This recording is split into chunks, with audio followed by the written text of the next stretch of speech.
Ito na po. Kulang po kami sa kagamitan paggawa ng tipe. Ito makikita nyo po ay amislag po lang yan. At ito yung ilalagay naming tagnonan.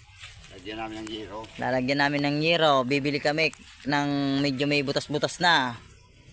Kaya wala kayong pangbili ng bagong ilalagay sa tipe. Ito, dalawa pa lang ang nagawa namin. Ito yung mga manok namin, no.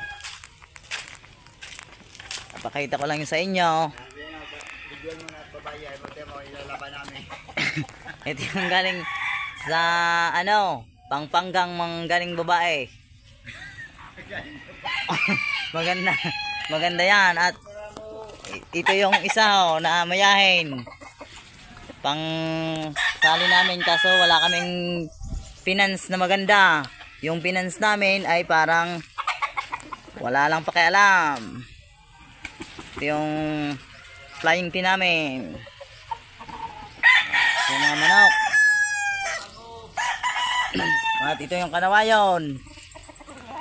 At sana matulungan nyo po ako sa pagbablog ko ngayon. Sana follow nyo ako. Thank you.